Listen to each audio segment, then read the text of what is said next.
Hello, hello, hello, everyone. Let me adjust the camera. Too much. There we go. Oh, why we're getting a little. There we go. There we go. All right, we'll try to get it there. I'll have to play with it later. Sorry about that. Sorry about that. I had to change it for a little bit for Ninja Trader yesterday. How's everyone doing this morning? Good morning, Jacob. Good morning, John. What else? Thank you for being here. Sterling with the news. Good morning, Mark. Uh, we got another targeted strike in Beirut. Dell is officially back in the S&P 500. There's a good morning from Sterling. What else do we have? We have some other news, minor news. Patrick, good morning. Really? I did not see that. She could not. Come on. You know, this, everything. I'm not. No, don't get me started. I'm not going to get started. Uh, And we have the house price index. I'll go over that in a second. Good morning, Martinez. Here we go. Let me just drag that. I got to make some changes real quick. There we go. All right. So Fed's Bowman, the rise in unemployment is largely due to slowed hiring and improving supply. There's still more jobs available than workers. The unemployment is largely due to slowing higher. Oh, I thought I already got that one. Howdy, McRanger. So why'd they cut 50? Why'd they cut 50? Well, now it's pricing in like we're good. I'm not saying the bond market's wrong, but they're pricing in. Have you seen the latest Fed Watch? They're pricing it in like we're going to fall off a cliff, which could definitely happen. But I don't think inflation is necessarily going to go away, especially with China stimulus. You have anything out there on the China stimulus, Sterling? Core inflation remains, yes, uncomfortably above the 2% target with upside risk given ongoing growth in spending on wages. And now you have China stimulus. And you have a potential massive conflict brewing in the Middle East, which will put pressure on oil. You know, you have things like copper moving back up. So, yeah, I agree. Do not declare victory. And I'm not saying, again, it's got to return to 7 or 8%, but if it gets sticky at 3 or even above there, it's not going to be good. It's my problem. You know what? Even in a recession, now a depression pretty much affects everyone. A recession, which we don't seem to want to allow, we don't seem to want to allow the bad actors and the bad debt to flush out. They keep thinking we can manipulate stuff. Problem is, at some point it has to flush out. But if we get stagflation like the 70s, it will not be good. It will not be good. Hello, Charles. Hello, Ted. Good morning. Uh, yeah, she did warrant, inflation still above target, measured pace cuts more appropriate. Well, let's see, because now if we just jump over here, Fed Watch, look at this. 50 basis point in November, quarter point in December, but look where it is now priced by next September. So a year from now, back to 275 to 3. Whew. Falling off a cliff straight there, like. So that's going to be interesting. By the way, back to economic calendar, we had Redbook. Thank you for posting that. Sterling coming in at 4.4 versus 4.6. With the home price index coming in flat month over month, but still up 5.9% year over year. Consumer confidence is coming out in a roughly 50 minutes. Richmond Fed Manufacturing and Services is coming out, same thing, 50 minutes. Then we have some bill and note auctions. Remember, stuff's backloaded this week with Thursday. So that's what's going on there. What else? Yeah, here China introduced a new tool for equity market monetary policy. They just dumped. They just printed. They just opened the printing press. They're trying to prop up all their declining market. It might do a short-term bounce, but also this is inflationary coming out of China.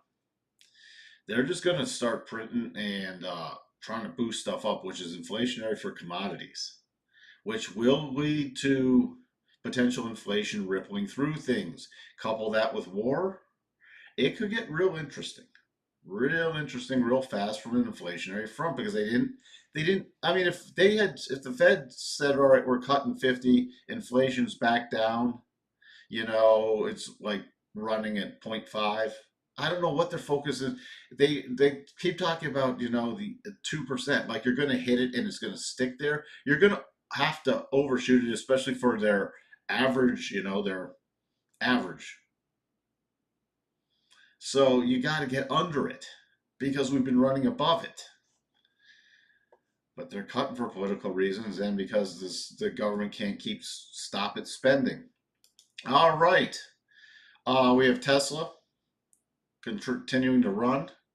Remember, we got end of quarter deliveries in a week, and we have their robo-taxi day. You have oil picking up, but this has been a lot with juicing with the options.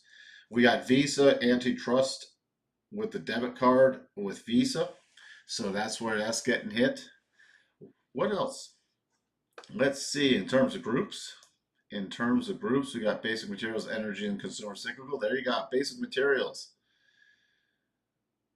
All right, this is going to react in energy with the Mid East and even China. If they're starting to print and put that money to work, they can start buying up energy and crude and everything. Could be these are inputs. So I'm not saying it's going to pop tomorrow, but mid next year we could see some inflation ramping back up potentially. We already looked at the Fed watch, fear and greed. We're solidly in the greed mode, and the dirt cheap markets at 36.72 Schiller PE. We had AutoZone come out today, which was a a double miss, EPS and revenue. After close, you got KB Homes, you got Micron tomorrow, and Costco on Thursday. So, what else do we have here? All right, S&P still holding near the tops. If anybody watched on Ninja yesterday, yes, short term still has an upward bias. I am paying attention to the end of this week though. We are overbought on the RSI. We're trying to roll over. This got pinned last week, especially with the rate cut and the OPEX expiration. So, paying close attention. The only minor topping pattern right now. This is still valid on the 4-hour in the S&P only. We'll take a look at the NASDAQ. That one's been invalidated. This one is still valid, but it would need a move and then a follow through close below 57.3350. And if you look at that, that's just for a minor pullback potentially to the last breakout area and the roll gap and into the rotation zone. Other than that, this is still historically when it bases this way and something like a double does not trigger, it makes another push higher first. On the weekly basis, you can still see we're stair stepping down in the RSI. So look back in the push from March, the RSI was higher. The push in July, new highs in the markets, the RSI is lower. Look at what's going on with the RSI now. These pushes are running out of steam. Again, nothing's triggered yet, but just be on guard. It could keep on marching, but just know where your stops are, because the upside takes care of itself, hopefully for you. 58.48, so 58.50 is the next minor target on a continued up move. The NASDAQ, this is not a double, this is now officially a triple.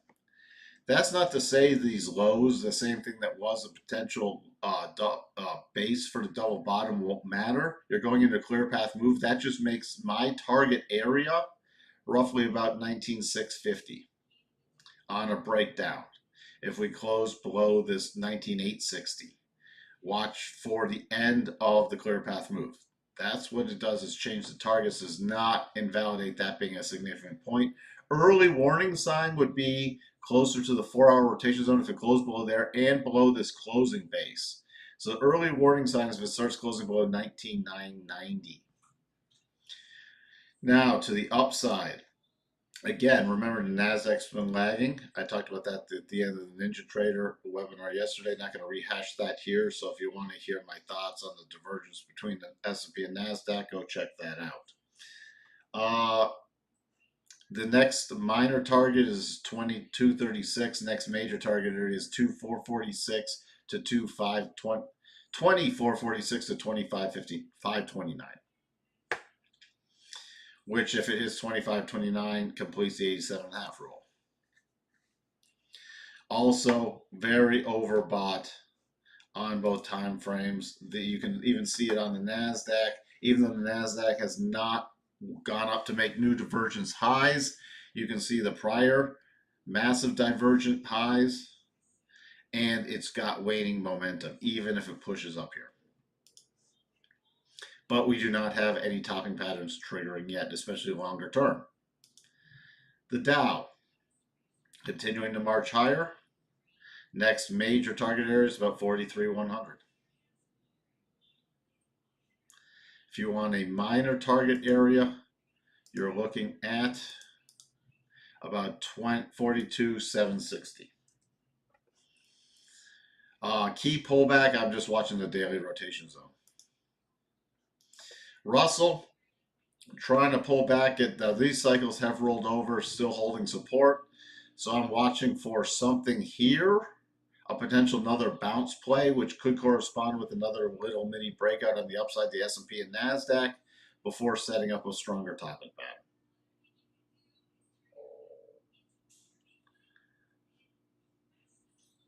What's this for? We have never lost this many workers without triggering a recession. I don't think we're going to get a soft landing. The problem is they're setting it up, not that they're setting this up that, man, we could get the recession. Now they're setting up with we could get inflation not going to, they don't want deflation. Oh boy.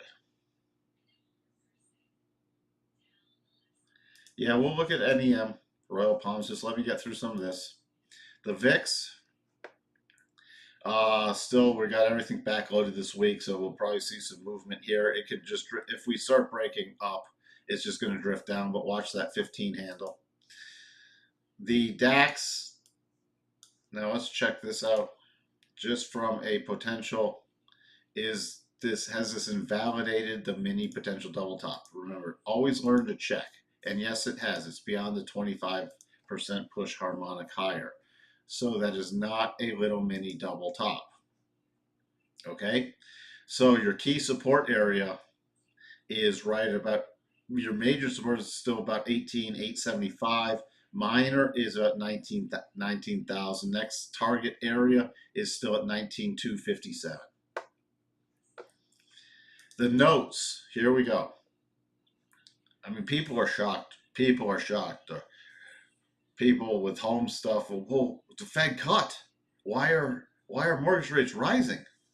We thought they were supposed to drop because the 10-year is rising in terms of yield, and the mortgage rates are not tied to the Fed funds rate. I just don't know what to say.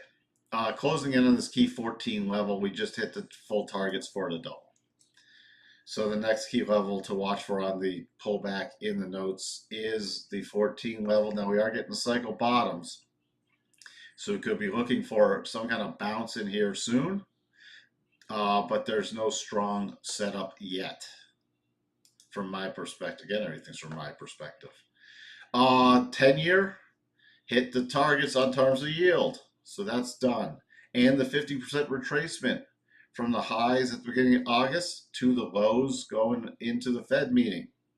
So the only thing that keeps me getting more bullish is if it can now get a close above 3.85, 3.86 roughly. Other than that, we might see, we got cycles at the top getting overbought. We might see a pullback and then a slight pullback in yields and then another push higher. 10-2s. Still above that 20 basis points. So that does not mean we have to have, the market has to dive tomorrow, but historically, when we're up here, you got to be prepared. Dollar index, a little weaker today, but still in consolidation down here. Look at this. You're right at that 200 week. We haven't looked at the weekly in a while. Right at the 200 week, but has not been able to break below it. And you can see we pushed lower last week, but we have a higher RSI. So it could be setting up for some waning momentum divergence with a potential bounce play. Still nothing yet on the shorter term.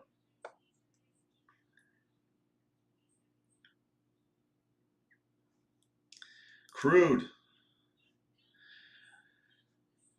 Mentioned yesterday, start watching on a break above here. We're starting to break. So we're starting to break above here. So as long as this keeps its retested support already. So this is the kind of patterns.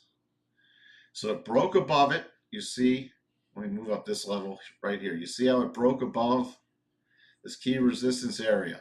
Retested and now is bouncing back up. So as long as we don't start closing on like a 1 and 4 hour basis below the 71.75 level, I'm watching for a continued push higher. The next area I look to use a stop raise would be about 73, 72.98 area, coming into some very key resistance. So I'd be looking at this, but if this gets another, if stuff really blows up in the Middle East, you could see this easily run back to the 200. Natty gas, here you go. Second target hit. 62.5 hit. Don't discount the 62.5. So that's why this was a very key target area. Now, if we do end up closing, not necessarily today, but without disrupting the pattern, which it could easily pull back a bit. But if you close above 2.67, this is where, let's say you're hypothetically trading this, this is where I'd extend a third target and definitely do another stop raise at the 75 and then potentially look to unwind it right around this 299 area, the 87.5 rule, or at least trail out as it goes towards there. So I think if you're trying to learn some of the nuances where you can extend the target on a double, now you don't just take it for granted and say, oh, I'm not taking anything off, I'm not raising stops, because anything can turn around. Anything can go plummet back down. But this is definitely an area that, you know what, raise stops from my perspective, and then start trying to trail out for even higher reward to risk ratio based off this trigger pattern. Hope that makes sense to people. Gold, still just climbing slowly up. We don't even have a pausing bar yet. So again, 2,700 is the next target just based off the round number. Based off the minor 4-hour pausing bar, we don't have a stronger one yet. But based off the minor one, I'd really prefer a daily. But if you want to look at this, you got 2676, 2687, so that could definitely be used for raising stops. Gold is getting a little vertical. So from a longer term perspective, nothing changes. But if this was a short term breakout play, I'd be at least a little more aggressive raising stops in here and trailing. And a good thing from my perspective to watch would be a 4-hour rotation zone at the bottom of it specifically, which is coming in about 2640.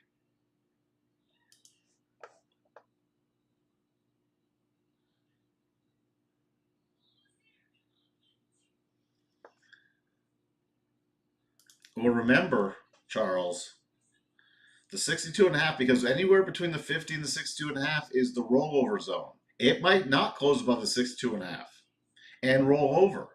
It's not annoying, but that's the next time the probabilities shift drastically, the 62.5. Keep that in mind.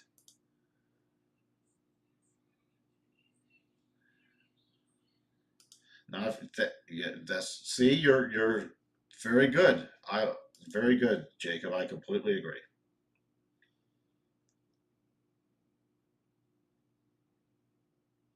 That's fine, dark screen. You use whatever works for you. You know what? If you don't want lines and anything else, you know what? There you go. There you go. See, I just love to fall. Look at the amount of times rotation just in gold, how the rotation zone's held. Thing of beauty. Thing of beauty.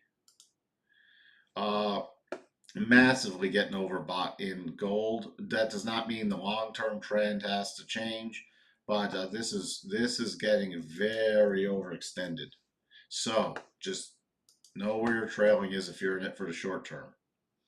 Silver, again, 31.97 still the magnet price there. Copper, now break with the China news, breaking out higher above the channel into a clear path move. Next target is 456. So this is also what I'm talking about with the China stimulus. You're going to see a run in a lot of basic materials, which in a few months leads to, again, you get that rises your PPI, your manufacturing costs, and can be what's not disinflationary. Let me put it that way. Yen, keep a very clear eye. It's pausing at that 50%. If it does break above it, it's still into a clear path move. Minor stopping point would be the 62.5. Next key target would be the 75% harmonic.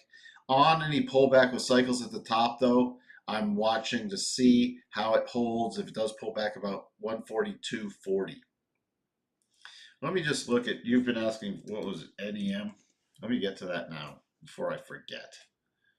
Where was that? Was that, yeah, NEM. NEM also on a massive tear. Okay. Let me clean up the chart from before. Your gold miners. Now the gold miners are getting overdone. Okay, you're not yet at this 50% level. You're trading against very key resistance right here. Would this stop the run for me? You don't have a double top here. On any pullback, I'd be watching on the major level. Watching is about 52 on any pullback. Again, we're getting some divergences up here, a little waning momentum, but you have the weekly rotation zone in your favor. So, in the short term, you can watch on a short-term pullback, especially with this way it's looking a little toppy today. Pay attention to about 53.40, 53 to 53.40 for any short-term pullback. Then on a bigger pullback, pay attention to 52 based off that weekly basis. The next target higher, what I would look at is this 50% harmonic, so 57.90. And then it could really continue to run to 65.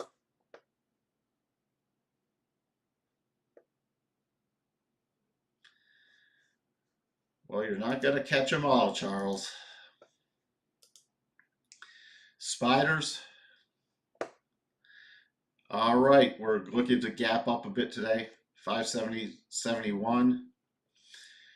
We'll pay attention to about 572 again, and a break above that. If this continues this week, it's 578. The little short term now with this pausing bar, let's just see what that gives us. And the little move. So today, so your minor levels now 574.39, 575.89, 578.88. Those are your key levels. Key support is back at 565.21. Not much to talk about with the Qs. The next major target price is 493.51. I just want to look at Tesla because remember we closed above the 62.5 on Thursday, pulling back to retest that with the rising rotation zone, and now pushing up yesterday through to 75, and the magnet price is 259.88. So still just running higher. Now things like Nvidia have not. Things like Nvidia, by the way, this is still a valid potential mini double top. So you're getting this, as I said, you're getting this rally to start broadening out. The rally is broadening out. You can see it here with the RSP, the equal weight ETF, still pushing higher. just pulling back over the last couple days, last week to the rotation zone, and now trying to rotate higher. So that's also still pushing higher. And you see, you've got, though, waning momentum. Short term, you still have bullish. Medium term, you're setting up for some potential topping areas, but we don't have that yet. I'll get through uranium. Uranium did trigger the double. The double has been triggered. So even on a pullback plays, going to be watching for potentially this 87.5 level, which is the targets for the double. Intel, you know, it's still with all the chatter going on. If this really breaks, this could get a surprise, another surprise jump. So after, remember, look at this. I mean, we have not talked about Intel in a while, but look at the long term. So back from the lows of 09 to the highs of 20, it's now completed the 87.5 rule. And now on a weekly basis, even though this is sloppy on a daily basis, on a weekly basis, it can still hold. And it's been confirmed. So pay attention to this, especially if we close. This might have to be a little front run. And it's a gamble, but you can tight stop. I mean, you could keep a tighter stop below 1860. Again, not trading advice. But you could take under, if this pulls back a bit, it might be a valid front run area. I'm going to have to take a closer look at this from my perspective, because you can probably get reward to risk in here, even with the 62.5 rule stop. And then, you know, especially this closes this week with all this chatter going on with Intel, you can see a pop through this double even closer to back to these mid 26 levels. And that would be to the prior major breakdown level. Again, not giving trading advice, do your own analysis, but this is something that's been broadening out with a base, and you're starting to get a lot of bullish chatter in it. Okay? And there's still some stuff with Intel with liquidation. If you liquidated the company, it would be worth more than it's currently trading at the stock. Just in terms of their all their equipment and all their technology.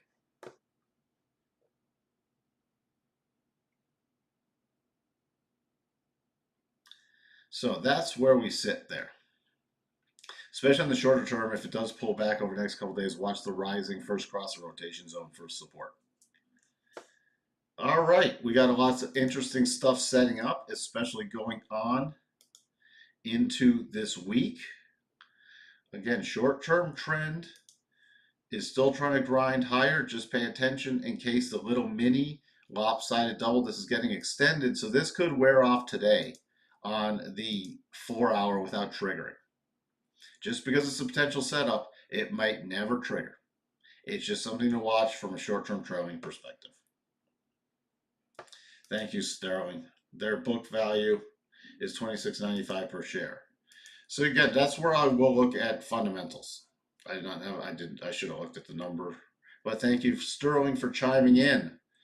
And, you know, sometimes that's a little high, but I know their liquidation value, I think I was looking at some people doing the analysis the other day, was even if you weren't going off book value, it's above 20 bucks. So you have a lot of support down here. And they're not going to get liquidated. They've just had some horrible mismanagement. All right, with that, I shall talk to everyone later. Have a wonderful, wonderful trading day. Bye for now.